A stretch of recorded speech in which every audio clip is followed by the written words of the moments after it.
VentureForce.com.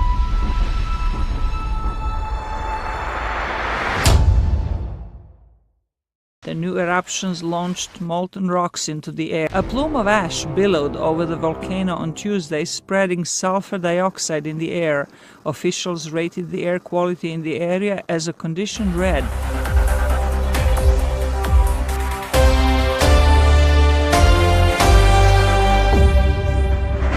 A series of lava sprays illuminated the night on Hawaii's Big Island after yet another crack opened in the ground.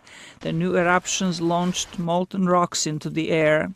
I've actually seen rocks fly over the tree line and I can feel in my body. A plume of ash billowed over the volcano on Tuesday, spreading sulfur dioxide in the air. Officials rated the air quality in the area as a condition red, which means the air could pose an immediate danger, especially for the elderly, people with respiratory problems, and children. Fissures running through a residential area have damaged homes and forced evacuations. Officials can't say when the next eruption is coming or when the volcanic activity will stop. The 19th fissure opens around the Kilauea Volcano on Hawaii's Big Island in continued eruptions. Scientists say they cannot predict how long the current eruption will last. At this time, it's about 2 miles away from Highway 137 and is traveling at 100 yards per hour. That measurement was taken this morning, so it could have gone faster, could have slowed down. We wanted to definitely thank the governor, Ige, for giving us an opportunity to write a letter to President Trump to be able to have an emergency declaration. I mean, what happened this past only in one day, he was able to get this emergency declaration. So that definitely helps the Hawaii County. But basically, it's a team effort. It's a team effort of county, state, working with the federal government and also the National Guard to be able to coordinate this effort in regards to what's happening in Leilani Estates. Local officials say only a portion of the island has been affected. It's a very small area in Leilani Estates. It involves all the way from Kalapana all the way to Pohiki, but it does not involve the total island. It's a portion of the island. The Hawaiian Islands, including the one called the Big Island, depend on tourism, and businesses are eager to convince visitors that most of the island is safe and open for business. But tourism officials say the bookings for hotels and tours are down by about 50%, and some cruise ships have canceled their stops at the island.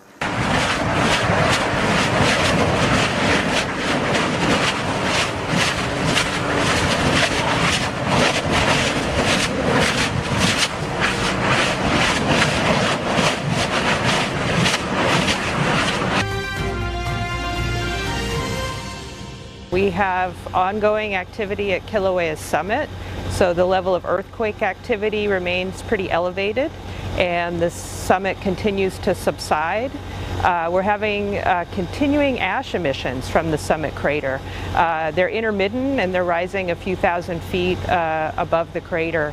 Yesterday we had a little bit of ash fall down at Punalu'u.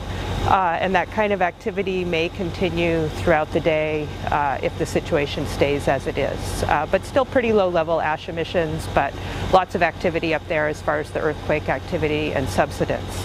Down on the East Rift Zone, activity also continues. The biggest fissure we've had so far is fissure 17. And we've been tracking that over the last day. It has a lava flow that's been heading east towards the highway, and the good news is that the lava flow advance has slowed overnight. So it's moving just a few tens of yards every hour, and it's really slowed down since early yesterday. Let's see, and activity, the fountaining at fissure 17 is also diminished somewhat.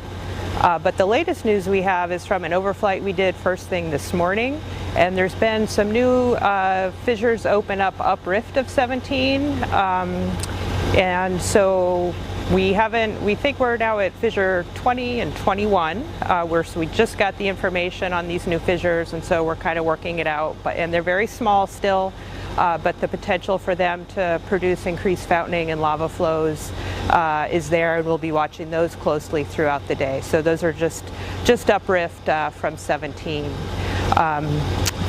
This week we're also going to be looking at putting out some new seismic instruments further down rift to be able to track earthquake activity if it were to move more to the east.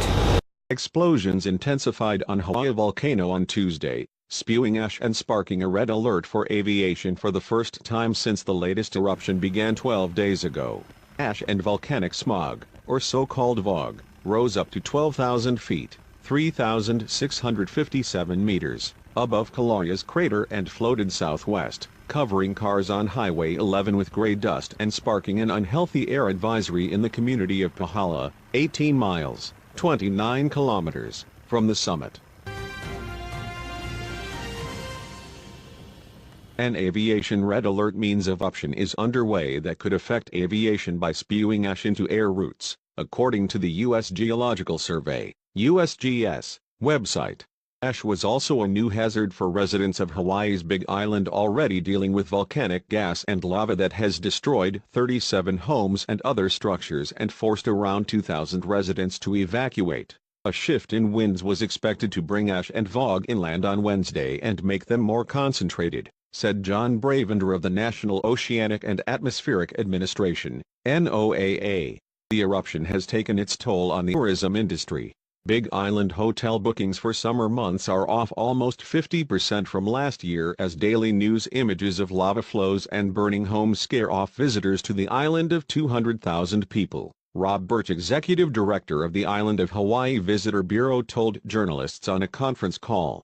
Cancellations for July have hit at least $5 million, said Ross Birch, executive director of the island's tourism board. The booking pace for hotels and other activities, such as tours for lava viewing, zip lines and glass-bottom boats, have fallen 50%. A handful of cruise ships have also decided not to come into port, even in Kona on the west side of the island, about 80 miles, 129 kilometers, away from the volcano.